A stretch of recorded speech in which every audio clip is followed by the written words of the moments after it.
தந்தி டிவியை உங்கள் cable TV ஆபரேட்டரிடம் இலவசமாக கேட்டு பெறுங்கள்.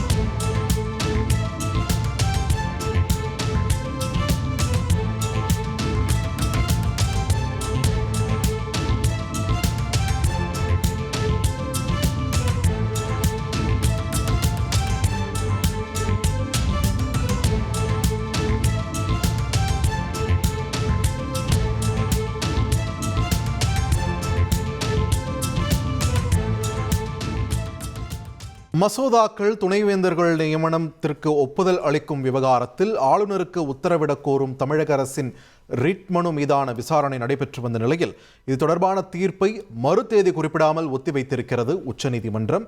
இது தொடர்பான கூடுதல் விவரங்களை வழங்க இணைகிறார் எமது செய்தியாளர் வெங்கடேசன். வெங்கடேசன், வணக்கம். இதுவரைக்கும் இந்த விவகாரத்தில், இந்த வழக்கில் என்னென்ன விஷயங்கள் நடந்திருக்கு, விரிவா பதிவு பண்ணுங்க.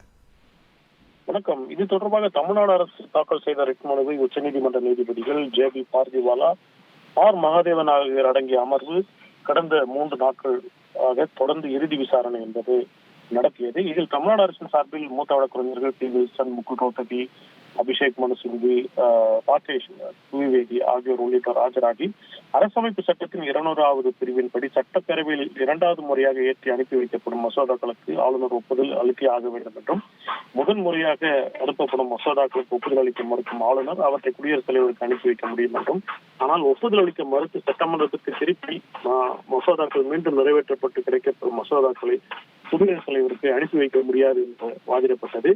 ஆளுநர் தரப்பில் மத்திய அரசின் தலைமை வழக்கறிஞர் ஆர். வெங்கட்ரமணி ஆஜராகி அரசமைப்பு சட்டத்தின் 200வது பிரிவின்படி மசோதாக்களுக்கு ஒப்புதல் தருவது, ஒப்புதலை நிறுத்தி வைப்பது, மசோதாவை குடியரசுத் தலைவரின் பரிசீலனைக்கு அனுப்புவது போன்ற நிபந்தனைகளுடன் 4வதாக பல்வேறு செயல் நடவடிக்கைகளை கொண்டுள்ளதையும் குறிப்பிட்டார். மேலும் ஆளுநருக்கு சில கடமைகளையும் பொறுப்புகளையும் அரசமைப்பு சாசனம் விதித்துள்ளதையும், மத்திய அரசின் சட்டங்களுடன் முரண்பாடு கொள்ளும் மசோதாக்களை மட்டுமே குடியரசுத் தலைவருக்கு ஆளுநர் அனுப்பி வைத்துள்ளார் என வாதிட்டார்.